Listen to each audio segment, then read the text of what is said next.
Dire team ban.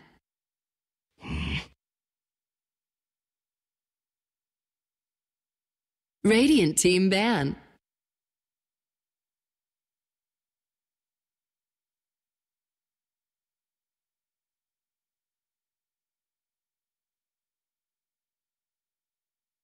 10 seconds remaining. 5 seconds remaining. Reserve time. Dire team ban.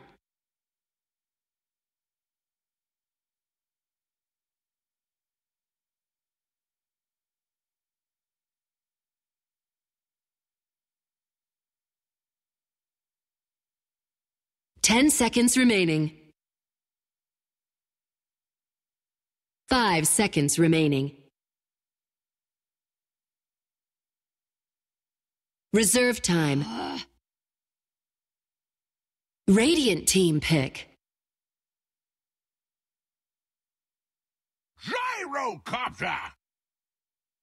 Dire team pick. The sack. Dusk.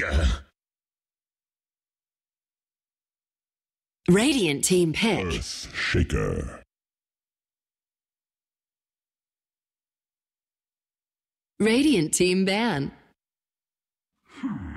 Welcome back, everybody. Game number 3 here in this best of 3. The ESL 1 New York European qualifiers have begun. We're in round number 1. And Disciples were 1 game away from progressing up against Vega Squadron. Game number 1 went the way of EED. Back pretty damn strong in 10 game. seconds remaining. Banning out the Clockwork and the Techies. 5 They get their hands seconds on that remaining. shiny rainbow horsey, the Leshrac and the Tusk. Draft progresses, and I can welcome in my co-caster Radiant Modpacks. team ban. Series has been damn intense. Yeah, the picks of it's always the same top Dire heroes that team they're really ban. looking towards. I mean, they're pretty meta, but kind of the same priorities in terms of like the Queen of Pain and the Undying being down near the bottom, whereas the Bounty and the Clockwork are maybe the Clockwork a little bit higher than you might expect, but a very, it's just a good hero for, just chase, lockdown, BKB 5 piercing, seconds and remaining. maybe it's just that higher tier teams maybe know how to deal with it better. I don't know. I mean, obviously Vega Squadron, TI team, so they're still respecting the Clockwork. So maybe it's just the fact that EE, I mean, they played it so damn well in that first game that it's one of those solid offlaners that can really fight up against a lot of the hard laners and stuff like that today, or the hard carries today. So we'll see. Yeah, it's like during TI5 it was also like a very common opener. Gyro plus Clockwork, or Clockwork plus Lena, let's check a Lena. But we didn't really see it banned in the first phase that often. I'm wondering if it's like a knock-on effect because of that. He was a popular picked hero, so now he's just put into the ban phase attitude because of that. But that also allows things like Leshrac, the annoying little mid laner, actually coming. Shadowfiend being banned out. Dire team Huh, pick. game sound. There we go. Didn't hear. There we go. Winter Wyvern picked up now. So they've gone. Radiant team This was what pick. Vega had in game 1 minus the Tusk, right? They had Leshrac, Winter Wyvern. Yep. But have that Tuskar. What kind of role he plays in? Well, he's going to provide at least a little bit of the catch that they were missing in that first kind of role. Like, the Snowball is a decent way to get some all-right initiations, and also for kind of like the catch-up if someone's trying to get away. But I think we might be looking for something a little bit more long-range, because 10 before he has the seconds Blink remaining. Dagger, there's not that much he can do. Pretty good up against Gyrocopter, though. Even 5 moving into the seconds later stages of the game, the Walrus Punch can be a good way to finish him off in a team fight. When you know how Gyrocopter like starts to drop low when you're Reserve focusing your time. spells on him, but now he starts throwing with the Rocket Barrage and the Flat Cannon, and he's just that little bit of life he had left when he suddenly comes out of the fight with a Rampage. Tusk can be pretty good to deal with that, similar to how Lena can.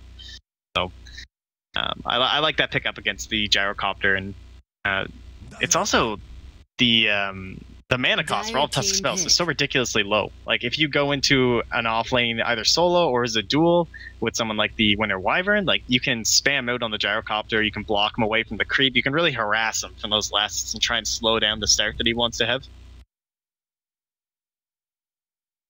Doesn't get zoned out to either. Especially against a Dazzle, you need 2 supports to kind of zone him out. He can dodge around Rocket. 10 seconds remaining. Difficult to keep tabs on him a lot of the time. One TP towards mid lane. 5 seconds remaining. Very similar to, what we see Wyverns and Dazzles do. They carry a TP, they run towards the middle lane, they TP there to try and save their opponent, or save their teammate if they're being dived by their opponents, turn the fight around. But with the Tusk, it's both saving your teammate and then snowballing back onto these heroes that are under the tower, so you can nice little shenanigans with the Tusk. You've got a PL on your team as well. You've got physical damage, magical damage, team fight lockdown. Vega Squadron, you've got good early game pressure and power here. Dazzle, ES, Gyro. But without Alina, without a Shadow Fiend, without Storm, without Leshrac, what's your mid hero going to be? 5 You have to pick up a TA. Go back for the Queen of Pain in this game. Yeah, Queen's Reserve definitely time. the biggest one left in the pool. Maybe try and pull out something like the Windrunner, something perhaps a little bit more unusual. I don't know. They did ban out the Darkseer as well, so I wonder if that means the Mag hero is going to be this Earthshaker again, which could be really difficult. Like against the Phantom Lancer, yeah, it's going to be the Wind Ranger. That's, Dire team ban. like one of the reason it immediately comes to mind for me at least is because of the snowball. It's very similar to the Spirit Breaker charge, where it is a hero that can possibly escape, and they're few and far between when it comes to that. And she provides a bit of physical damage as well, 10 and seconds also that remaining. lockdown for the PL. Because if you can get that solid shackle, that's a great way to deal with PL, even moving 5 into the later seconds stages of the remaining. game. Radiant team ban. The Brood ban. Nice. Okay, good thinking. Mag. That's a Mag hero, and that's a clutch Mag hero, right? Game 3, you got to clutch it out. Yep. You go Mag. You go Brood. You And- cheese them. And you've got nothing to deal with it. Like Winter Wyvern maybe with a Sentry once gets to level 3 10 seconds remaining. blast or something like that. Maybe you can handle the Brood, but 5 seconds level 3, the Winter remaining. Wyvern does very little. You just zone out with Arctic Burn, then you get killed. Then you get killed again. And then the Broodmother's level 5 and she's taking tier 1s. Yeah, Vega and we Squadron- talked Dire about like team PQ's. I think he's shown some good drafting ability, and the 5th ban on the Brood is an excellent sign of like good drafting, because it is one of those ways that you can simply just lose the game in the draft phase.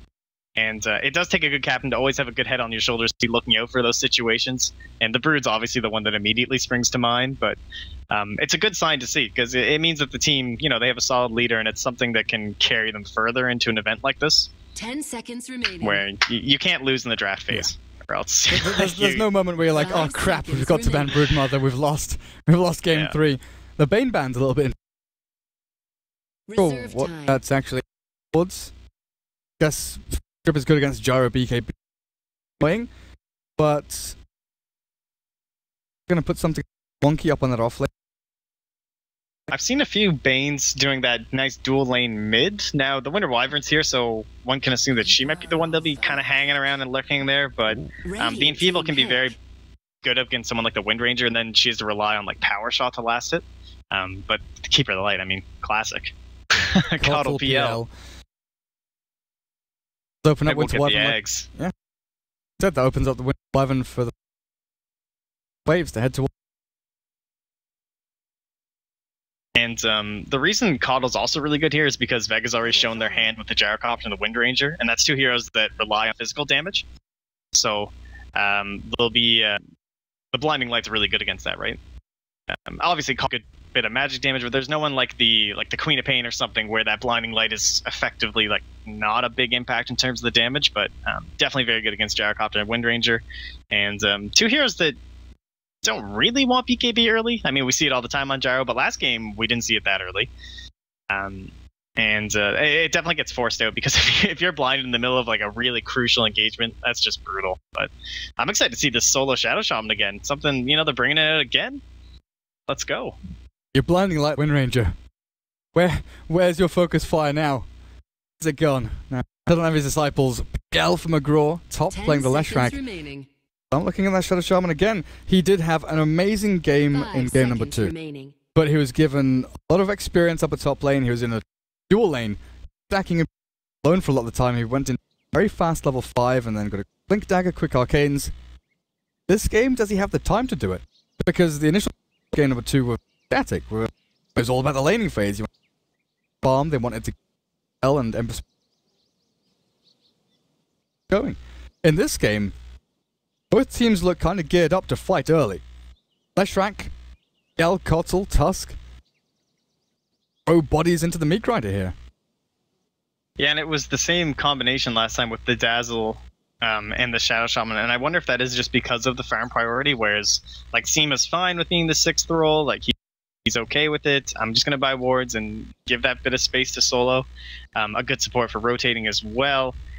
And Gyrocopter, again, it's just a solid hero that can kind of hold their own in the lane. Now, that'll depend on if it is just going to be the solo task or if he'll get a little bit of assistance, but I think that's a pretty good... Like, this is a good opener, I feel, for them. Like, I feel like they see the space for solo. They see that he can do the same little pulls. I mean, he pulled for like 7 minutes up here on the small camp last game, and that's what got him towards the Arcane's Blinks. I think they can do it again.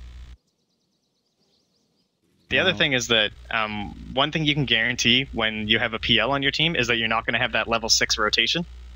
So a lot of hard carries you'll see, like the Gyrocopter specifically is the one that comes right to mind, is that the second he hits 6, TP to the top lane, let's go kill, like their hard carry, right? You're not going to see that with the PL, so right away you know that that's going to give you a little bit more space. Now, maybe they could try something with like Keeper of the Light's going to come down with a couple friends, and maybe they'll recall in the PL if they feel like they can take a big fight into the tower. So I often say like the onus is on one team. Like I feel like sometimes a team has to make a lot of things happen in order for them to win based on the draft, and to me that feels like the Dire right now. Yeah, they have to win. Like they have to win 2 of their lanes. It feels. Leshrac, if he starts falling behind, it's going to be up with the Ranger and Gyrocopter who fight very early on with the behind them, because the heal and sustain from EED, hold embrace from the Wyvern. Saw what that did in game number 1. It holds your Leshrac or your PL, and it basically makes them a sitting duck for heroes like the Gyrocopter, like the Wind Ranger, to line up shackles, cooldowns, rocket barrage. Back to your point about Gyro, once he hits level 6, and that kind of came from aggressive on CDE, where he'd like clockwork. Every time he got up to level 6 or 7, just move around, go and take tier 1 towers, take fights. I have seen him do it with Phantom Lancer as well, but only him.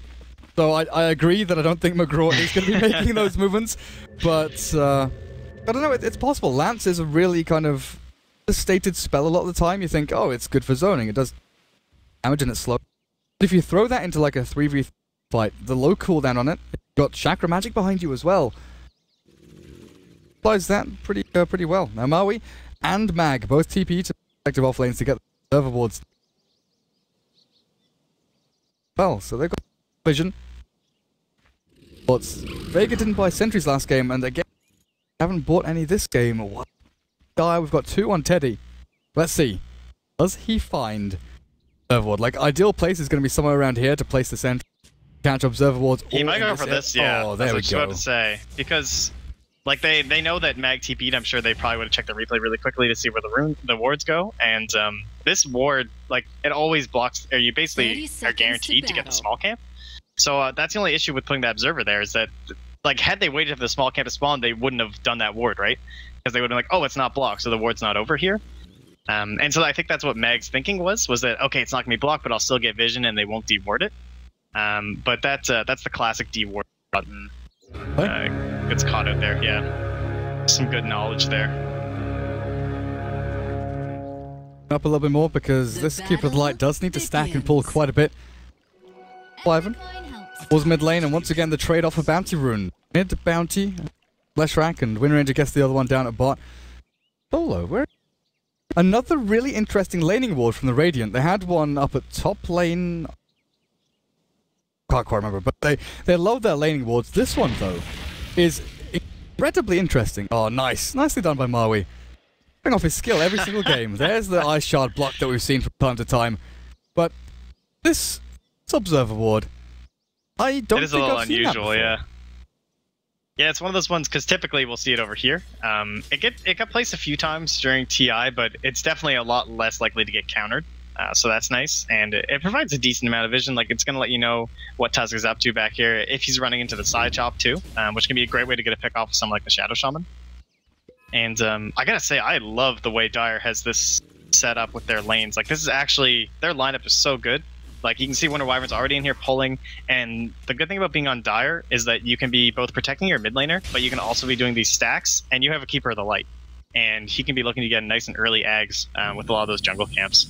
Yeah, or you push your Leshrac up to a faster Bloodstone, and then you can control top rune. You've got the ability to save your mid laner with that Arctic Burn, and now you come back up the top, say, hey Mag, you've blocked up a couple of these creep waves, you've pushed the lane into our tier 1. Sure that you don't.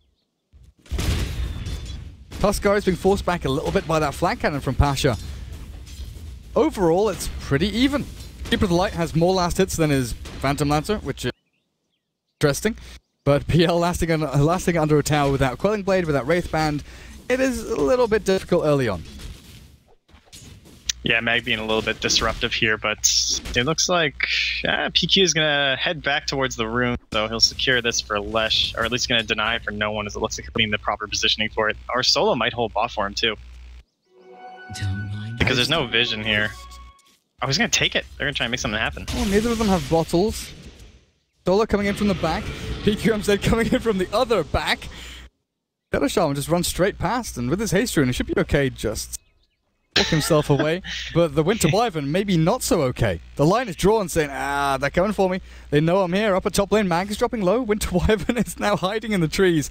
And I'm not sure they can actually find him anymore. They've run around, they've closed the net, but there's a tiny little gap, which... Pretty comical. Still hiding there. This is where First Blood's going to happen somewhere while we're watching what this Windrunner is going to do.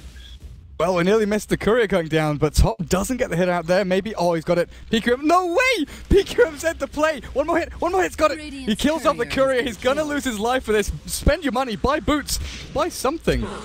Because you're dead to the power shot. First blood. The Wind Ranger gets the Thought he might be able to make a play with the Arctic Burn over the ledge, and I think that's what he was waiting for, but yeah, nice power shot there from no one, just to make sure he's not going to get out. And did he get the... Oh, he didn't get the boots this time. He can still buy it. That's a little unfortunate. Oh, wait. He lost. I mean, he must have bought wards or something. Pretty sure he did. Because when he died... maybe I had someone else click. I thought he only lost...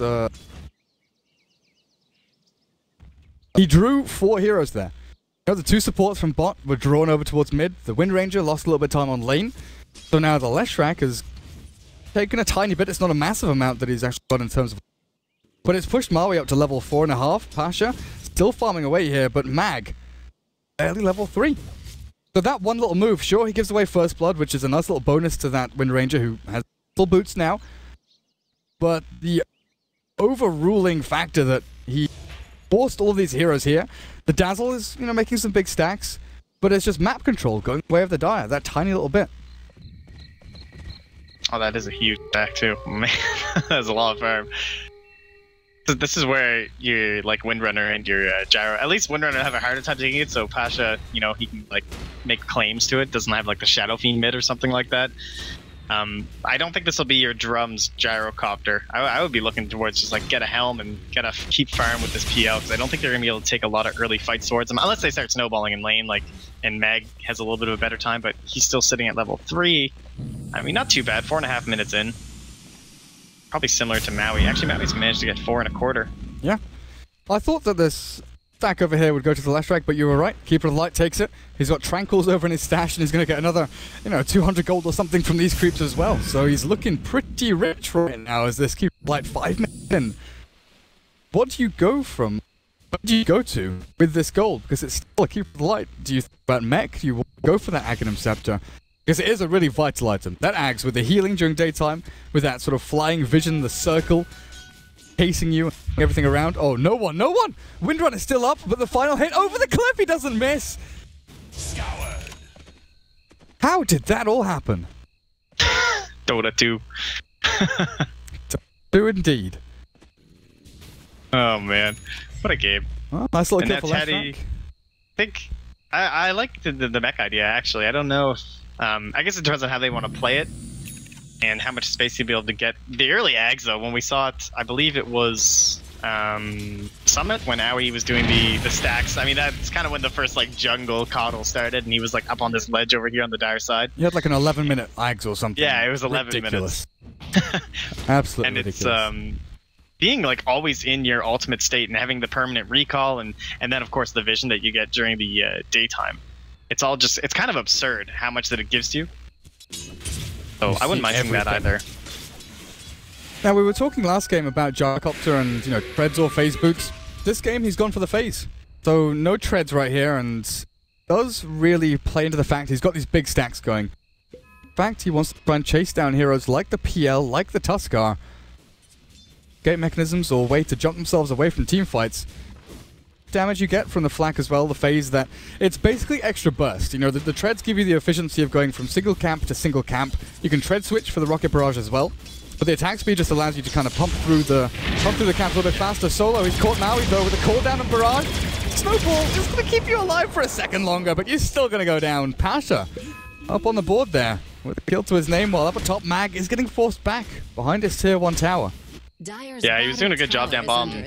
Maui not having died yet. I mean, Gyrocopter's one of the better cores in terms of getting those early kills against the offlaner, and he still would have been safe, but Solo got an invis rune and he didn't have a ward to spot it out, so not much chance there for Maui. Back. Arcanes and Bottle. Has he got anything on the observer ward heading over to him? But he hasn't. No, this is the one thing. If he had these stacks, he would be well on his way towards that Bloodstone. He'd be looking pretty hot right now.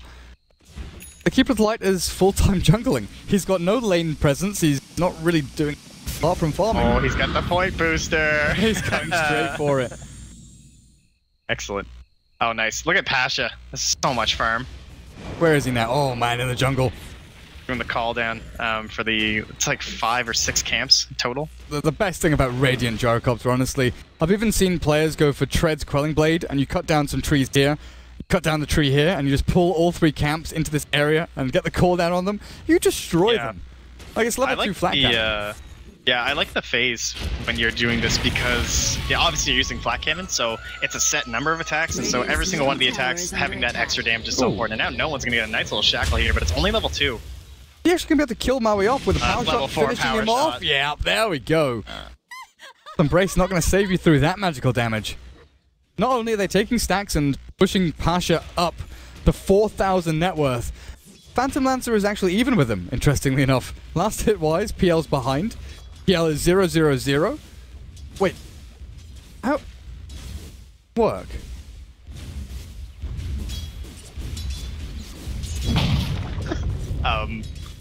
I guess just because the one. Yeah, no, I don't know. Like, there's only a 300 discrepancy. I guess it's because of the just because it is jungle camps, so probably the main issue. Yeah, I guess so. The creeps give quite a bit less. I mean, I think this is all raw lane CS, like 60 at 9 minutes, which is kind of insane. Yeah, true. And then like Gyrocopter's had like 30 or something from the jungle. Yeah.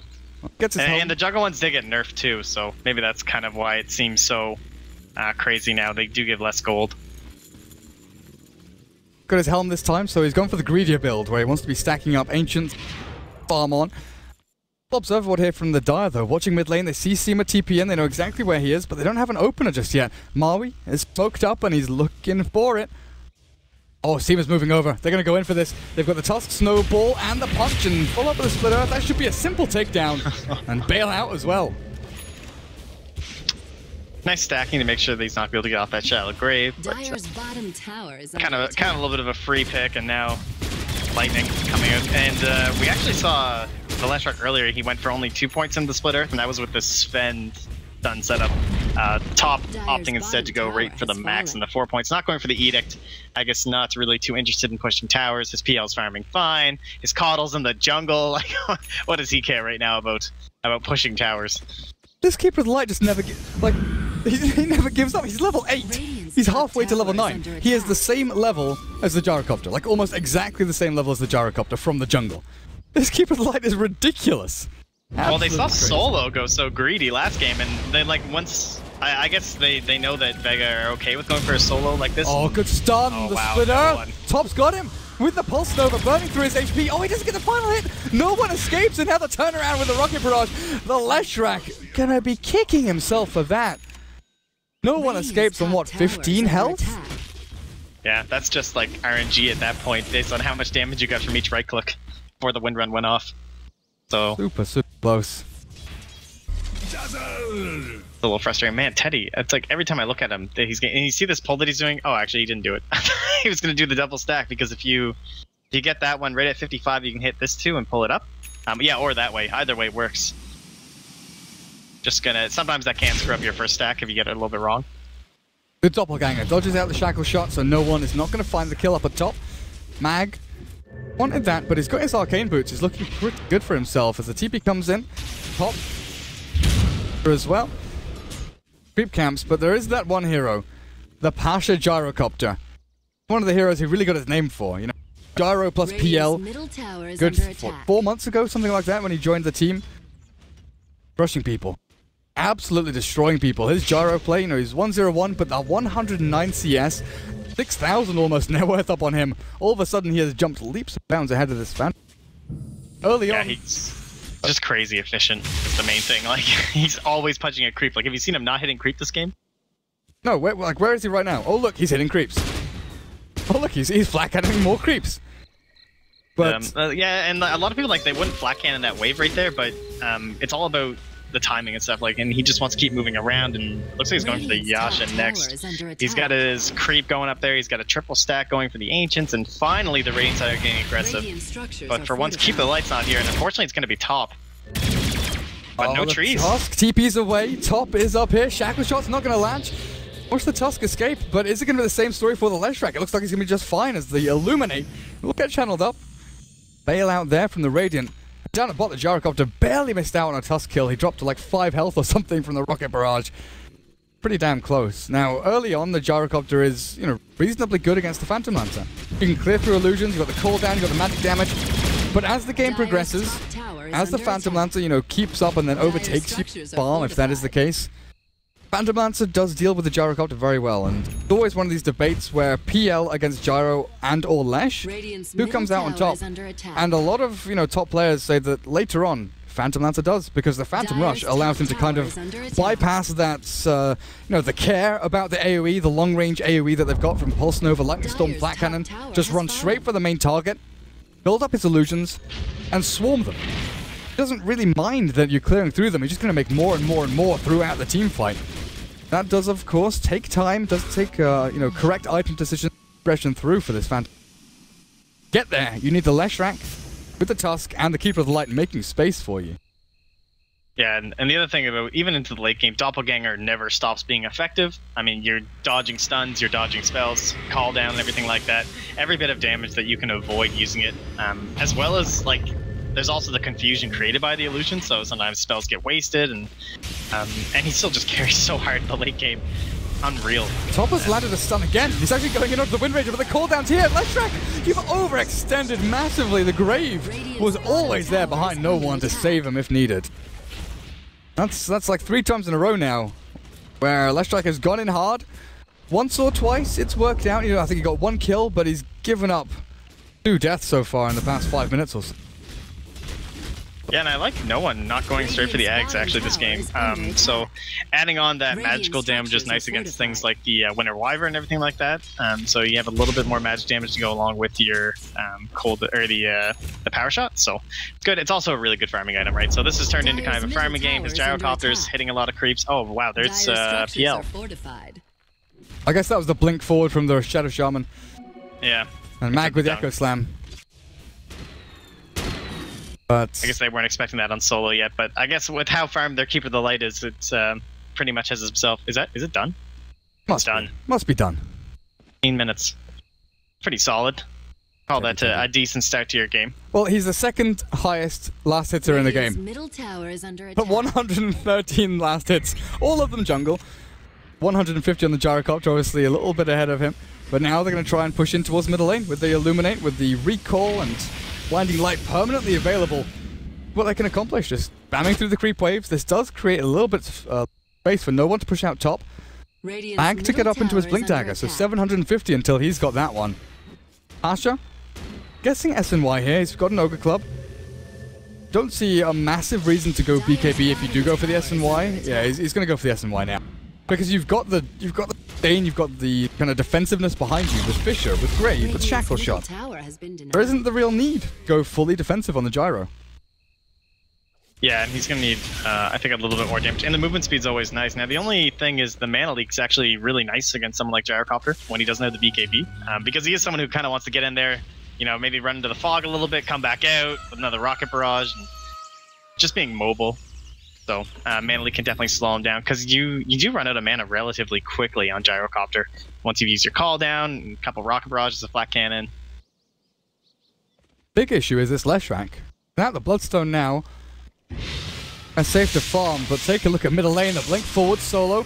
He catches BQMZ, but now backs up. Fisher lands onto 2, but they don't want to commit here. The Illuminate and Ice Shards are way too much AoE spam to actually handle. Ball. They're going to catch him. No, the call down gets dropped. Maui's going to get hit by that first missile.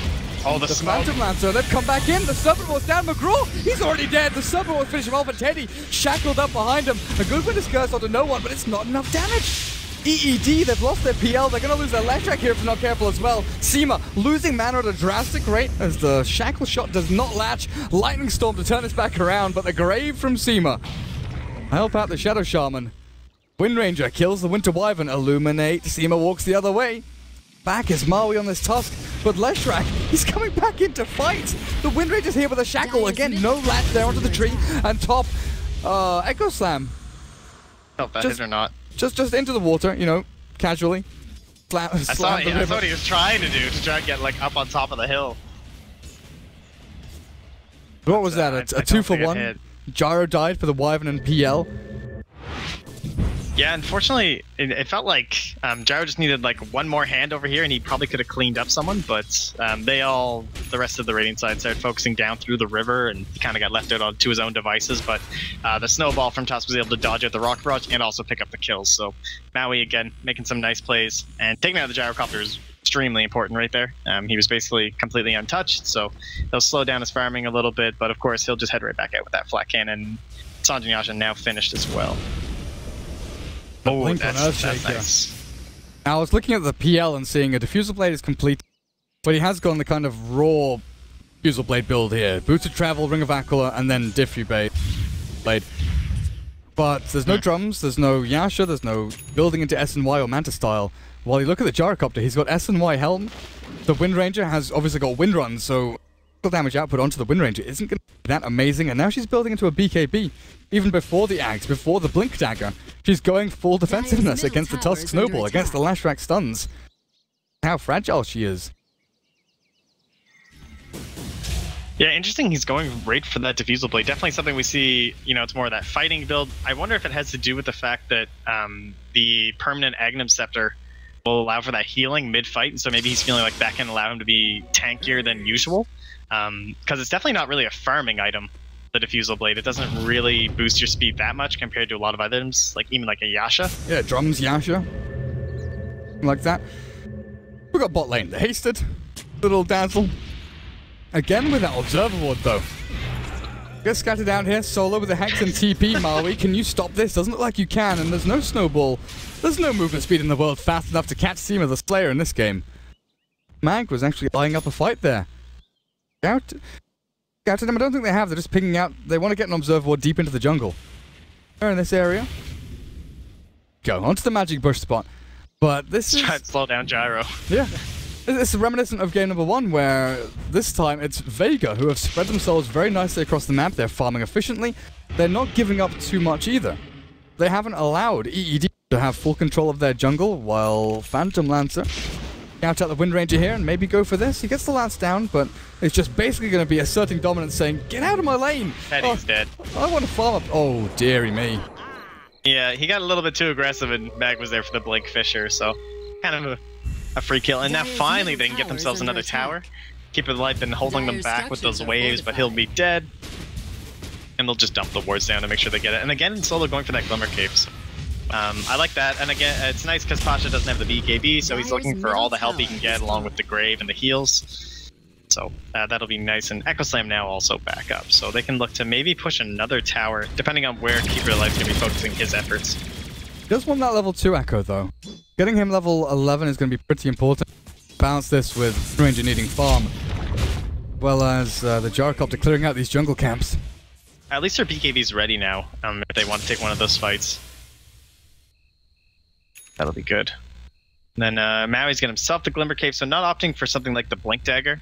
And I think that's okay. I think he understands that the Radiant are going to be looking to come take fights. Not that they have to. I mean, look pretty comfortable just farming it up here with Pasha. Unfortunately, his Ancients are blocked off, so he's not going to get that stack off he just attempted, but the Glimmer Cable allowed to survive a little bit better. Blink Dagger, not that great when you're trying to defend towers, so... next engagement can be very telling, and we'll see what teams are going to do with the Roche Pit is they're actually going to scout it out just to make sure with that Sigil. That's exactly what I'm looking at. You know, 21 minutes in, it's always that period of the game, 21 to 25, where you're thinking, who's going to take Roshan? Who's going to take that one step where they want to find a fight, find a couple of pickoffs, and get the Roche Pit to actually secure and consolidate that lead that they've got. Right now, Vega, they've got no medallion yet. Dazzle is trying to build up into that, it looks like, but this guy, like you were mentioning during the draft, he is the 6 or the 7 or the 8 role support. He does not buy anything at all. Everything goes into the hands of Solo, who's got a gem after from the Dire. Yeah, that must be his gem. That's his gem too, right? So that's interesting that he opted for that and not looking towards the Aghanim Scepter. I guess it's because they understood that there were wards in their jungle, and you can see they've all been dewarded, but a lot of sentry wards as well. But they just want to keep securing all this farm. Unfortunately, Jarkopter did go down there to PL. Yeah, I've got to keep an eye on this Keeper of the Light. He recalled in the Tusk, and that's what set everything up for them, it looks like. Definitely got to keep my eyes open for him when he's using that. Meanwhile, mid lane, though, Seema, the Dazzle, you're all alone. You've got a Grave and a TP, but there's no split earth here. The Lightning Storm's not enough. Yeah, another one of those reasons we see the Yule Scepter come out quite a bit, but top held down. I mean, it's 22 minutes and he's a Bloodstone. I'm acting like he's held down, but a lot of times, you know, your Leshrac up a little bit higher, closer to like that 10k range that the Windrunner and the PL are sitting on. But I think that has a lot to do with the Keeper. Right? Definitely. He took a lot of that jungle farm, so just spreading the net worth a little bit differently on the Dire side. He took all of that jungle farm. There was nothing left for the Leshrac to build up into. You'd like to have, you know, a 16, 17-minute Bloodstone on Lesh, but sometimes make these changes to your play if you do want this Keeper of the Light to be up and running. And what's he going for now? He's got a 4-staff done. 23 minutes in, Aghanim's 4-staff, and he's sitting at nearly 8,000 net worth, but you do have the counterpart. Solo on the Shadow Shaman, now up to level 11. The 2 points in Serpent Ward. The undoing of these tier 2 towers, or even Roshan if they smoke in there with Medallion from Seema. Pasha still hasn't got that BKB done. I think that's what they're waiting for. Just kind of sit back a little bit, farm their own jungle. They've got some good wards down to watch for any movements forward. But the flip side of the coin is that you're also allowing the Phantom Lancer to farm, which is what they're looking at right now. No, he's backed himself up, but he's already TP'd away, so there is no go there up at top lane.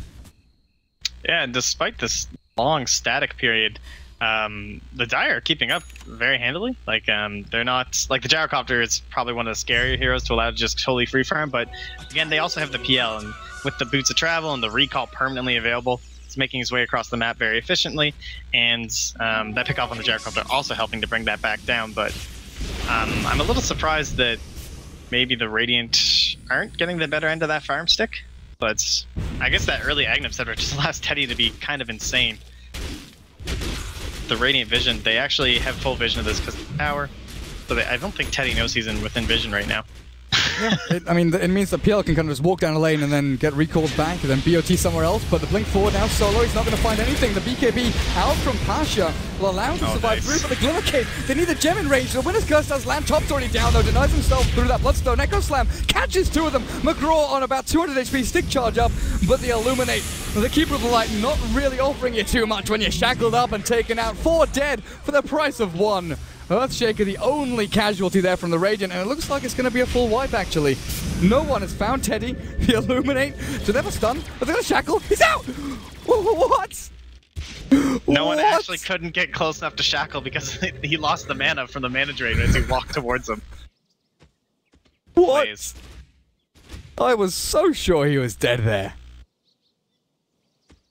Seeing that gem on Solo, they've actually purchased their own, watching their entire enemy jungle get dewarded, so...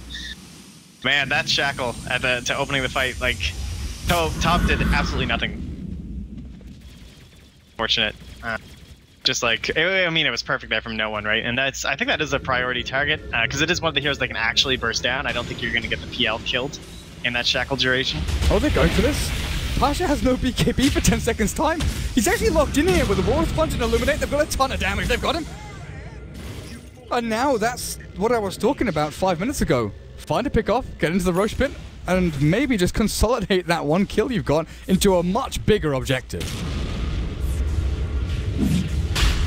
Yeah, that's this is a big bounce back. It was looking that fight was making things look pretty bad, but this should help him out quite a bit. And get this on top of McGraw, I'd say that's a couple easy tier 2s, depending on how many plays Mag will be able to make here on the Earthshaker. He'll probably be the big determining factor. So it looks like he's going for that Yule Scepter again. Again, pretty good. Can help save yourself if you try and get set up for like a split Earth or something from some other stuns, and you don't have time to like run outside of it. You can get nice Yules going. So unfortunate. This is just around the same time as the Dazzle bought himself a medallion. They were geared up, right? Let's, you know, I've got medallion. We can go Roche soon, guys. Then all of a sudden, they lose Gyro, they lose the Roche, they lose Leshrac onto the Phantom Lancer. But with the gem they've got on this Kotl now, just going to go through D-Ward as much as they can. And Gel TP's to top. He's been Blink Hexed. Now with a Blink Echo, Serpent was dropped as well, and McGraw. They got the kill on Gyro. They got the Roshan. But that aggressive TP at top, I guess he just didn't expect them to be pushed up so far. Yeah, just like totally caught out with the Blink Dagger. Pretty powerful. It's making me feel a little bit surprised. Oh, wow, okay. That actually would have worked if the Blinding Light hadn't pushed that creep. That Shackle would have gotten Teddy. That was pretty meta. Unfortunately, Mag, you cannot hide in the trees against the Keeper of the Light. You definitely cannot. Another great deboarding hero. Extremely similar to the Night Stalker, of course, so...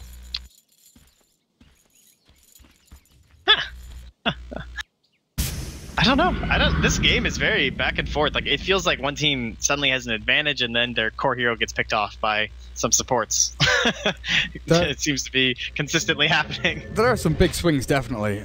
If we look for the next, let's say, 5-10 minutes or so, the way the team fights progress, BKB is obviously very important for the Radiant. They've got the Ranger, they've got the Gyrocopter, both with BKBs. The question is, how does EED actually handle a 5v5 team fight when those BKBs are up? Because they don't really have a great way of jumping in and catching them before they use their BKBs. Winter's Curse is the one spell they have which really can turn a fight and allow them to win, even with Wind Ranger and Gyrocopter there. But it really does come down to where EED are pushing as well. Because they can't go looking for a 5v5 fight, you know, head on, I don't feel. Because they don't have that way in. They've got Tusk Snowball, but that's not really what you want to do. You don't want to snowball Leshrac and Kotl into the fight. You want to be, you know, hanging back a little bit. You want to be spamming out Lightning Storm. You want Phantom Lancer to be dodging guerrilla tactics, trying to weave it out of the fight. Vega wants to be the one that jumps in, Echo Slam, cooldown, just lay down the law and throw bombs they can down onto disciples. Yeah, when you go for that Keeper of the Light and the PL, like, you've committed to a lineup where essentially you are pushing towers and that's how the fight starts. But it's either going to be on your terms while you're pushing a tower, or you're getting jumped on. It's not going to be that, like, let's go smoke up and find them, guys. Yeah. Dire's middle tower is under attack. Maybe not until they have like a Hex on the Leshrac or something like that. Yeah. But Tusk has gone, you know, full utility. Glimmer Cape with the Arcanes and Blink Dagger. And now with Pasha farming in the Dire Jungle, McGraw just runs himself away. Oh, he is, yeah. Yeah, that's really, and like, McGraw going for that BKB is not something we see that often. Good game for it. Earthshaker, Windrunner, Shadow Shaman. They've seen it. If there ever was one. Yeah, and it will at least allow him to split push better. But it is an instant, so like the Blink Hex, not something that's easily BKB'd. So I don't know how effective it'll actually be. It looks like it'll just be for fights. Tower is under attack. Yeah, and then once again, they don't really have much to save him, unless they use a Winter's Curse on someone who blinks forward onto him. TPs are coming down here. McGraw, Shackle, nice dodge with the Doppelganger. Meanwhile, over on the side, Maui was battling it out with Mag a little bit over there. They don't have this Winter Wyvern. He nearly got himself that Glimmer Cape. Nice little combo with the Cold Embrace as well. Do they still have a gem? Yeah, Solo still has his gem. Perfectly fine with that. No problems whatsoever. Seema. Jungle, and this is it. This is the game plan for EED. Dodge, weave, just try and get away from the team fights, try and draw Vega Squadron into these positions where they're forced to group up, forced to TP. Because now you know that a bunch of TPs are on cooldown, right? 2 TPs at the very least are on cooldown for Vega. They can't go up to the top tier 2 very quickly. So if you see them pushing into tier 2 or bot lane, you know you've got a free route to actually trade off. Yeah, this is... I feel like it's only 30 minutes in, but it feels like it's one of these late game scenarios where one mistake is gonna kind of cost you the match, if not a whole Dire's set of bottom racks. tower is under Do you know what I mean? Like, Yeah. a lot of times you're watching a game and it's like, okay, like we gotta, if we force like 3 TPs here and then we kill 2 of them, that's it. Like we gotta racks. And I guess maybe it's just all this mobility of the Keeper of the Light and just how ridiculously farmed the carries seem to be. It kind of reminds me of like the old Morphling games, where you just constantly have Morphling like running from lane to lane, BOTs and Replicate, and just split pushing his mind out. Phantom Lancer's doing a very similar thing with BOTs plus the recall. Every lane at once. He's pretty much everywhere, just split pushing away. Then you can leave the Winter Wyvern and Keeper of the Light to push going. Kotl with a plate mail, guess guard for him. While the Leshrac, I was just wondering there for a second, has the Leshrac gone below the Kotl in terms of net worth yet? And it's not that far away. The Keeper just continues powering through in terms of farm, but here's the 5-man. Here's the brute force. And right now is the determining factor. Does EED meet them head on head, or do they dodge? Do they continue with this split pushing mentality? Do they just continue? Mid and top are both pushing in pretty hard. They've lost their tier 2 down at bot lane though. It will drop eventually to that focus fire, and then the TPs come out. The TPs come up to top lane. The Hex is already down on the top. The left back's already caught. He's got the Winter's Curse here, and it should be enough to allow top to TP himself away, or not! The flag cannon out actually allows them to finish him off at PQMZ. The Shackle shot flying across the map will hit him in the fountain. But that flag cannon enabled, while he was hitting his own teammates, was still flying out onto that hero. Man, that was that was risky, them all TPing that tower. Maui was really close to getting a pick off there just because of how delayed all the TPs were, but it works out. I mean, they get the pick, so that's nice. Now, he has a plate mail, and so does Light. I'm not sure what the plan is here.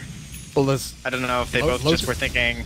Lotus Orb? Yeah, Lotus Orb. Okay, yeah, that's definitely what it is. Actually, that's very good against Windrunner. Yeah, and the Shadow Shaman. Like, in my head, I was kind of the same, thinking there's only 2 items that use plate mail. There's the AC and there's the Shivas. And then it slowly dawned on me, there's a third. There's the Lotus Orb. Shackle Shot gonna pin down PQMZ, but no one's already gone. Great combo up there.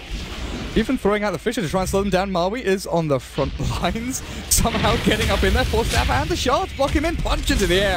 And Seema, you've got one chance. Grave and TP, except you don't have a TP.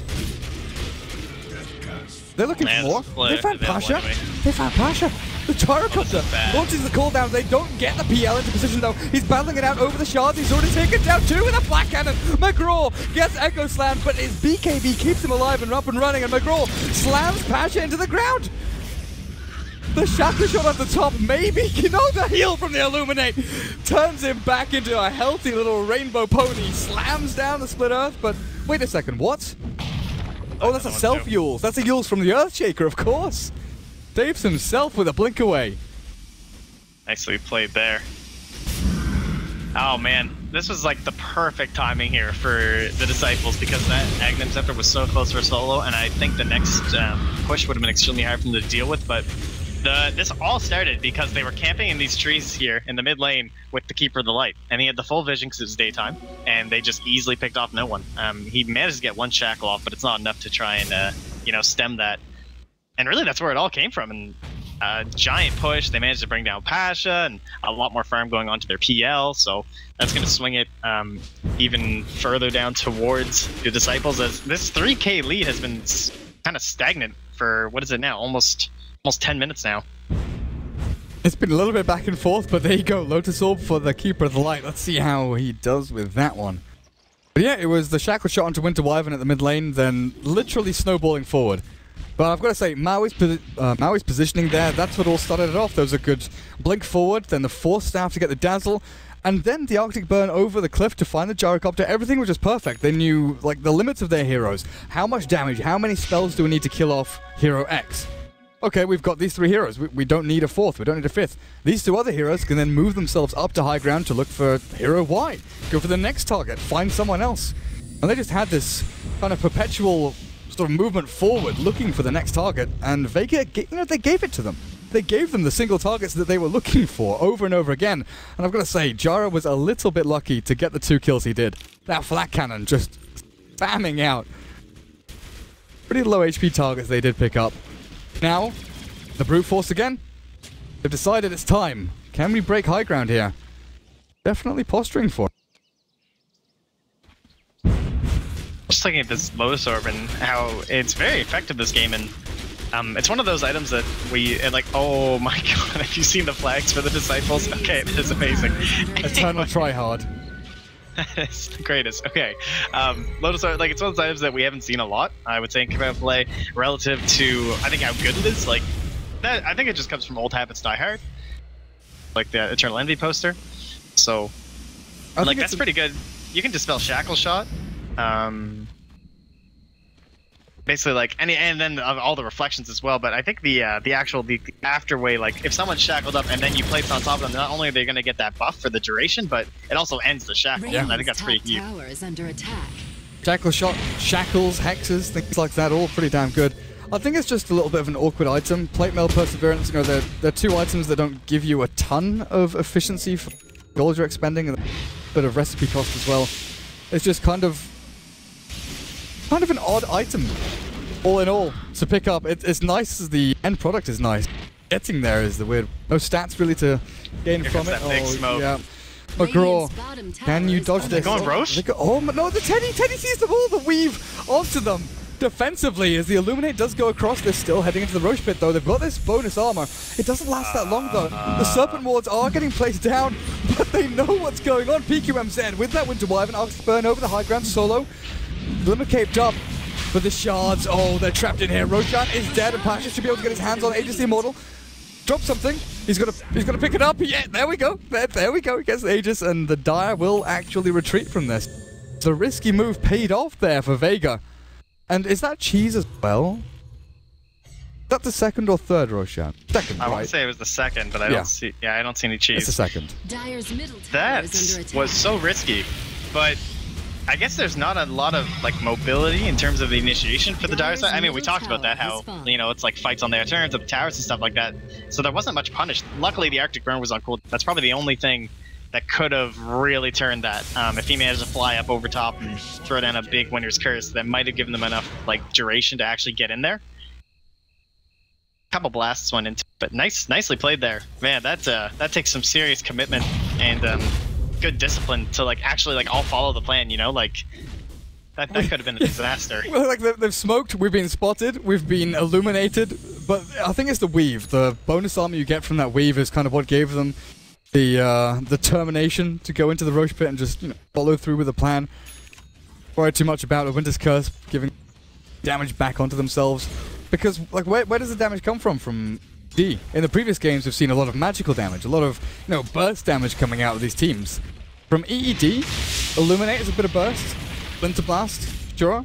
Leshrax, obviously a ton of magical damage, but it's Winter's Curse plus the Phantom Lancer. Oh, and the Phantom Lancer, the Blink Echo has caught him, the Hex to follow through. Maybe the Leshrax can save him here with a good Split Earth, and it will do so. McGraw BKBs to get away from this as well. Doppelganger over the cliff, and PQMZ even joining in here to try and save his buddies. But up at top lane, the split push is real. TP's coming down to bot tier 2, back from no one. Top lane's being pushed in by Pasha. Get up and really dress this push in. The rats, it seems to have been, like, quelled a little bit here from the Dire side. Like, it doesn't seem, I mean, we just saw what happened there. They almost lost their PL. McGraw almost getting picked off because of the blink and everything. And the BKB, it still can't save you. Like, Earthshaker and Shadow Shaman are two of the best heroes in the games in terms of dealing with cores with BKB when they're out on their own, right? Like, the Echo Slam just dumping down so much instant damage that by the time you get your BKB off, you're already at half HP. And then with the Windrunner, all that physical damage you're able to go through if the Winter Wyvern's not nearby. You might not survive. McGraw was running himself down to that bot lane. There's a Radiant Observer Ward up on the cliff as well, so they saw him coming. But he wisely decided to turn around, go somewhere else. Yeah, Mag with that Blink Yules, and another way to set up from, like, a really long range quickly. I think they're gonna go for this. Nice creeps. Yeah, where did your creep wave go? Excuse me, you wanted to push up onto tier 3? Well, that's actually insane. Like, think about if any other support was there right now. Like, they just walk up and dump the wards. Very little they could have done if Keeper of the Light wasn't on the field and he wasn't level 15 with Aghanim Scepter, but they do get the Blink Hex. Shackle Shot is here. Well, Shackle first, and now the Shackle Shot to follow. Surely lashes onto the tree, and that's him dead. Phantom Lancer gone for 83 seconds. He does have a buyback though. remember when he picked up that Ultima Orb and we laughed? That I don't think it'll be a Linken's. A Linken's would have done more this game than a BKB. Yeah. That's what it's feeling like with these Blink Shackles these Blink Hexes and into the Shackles.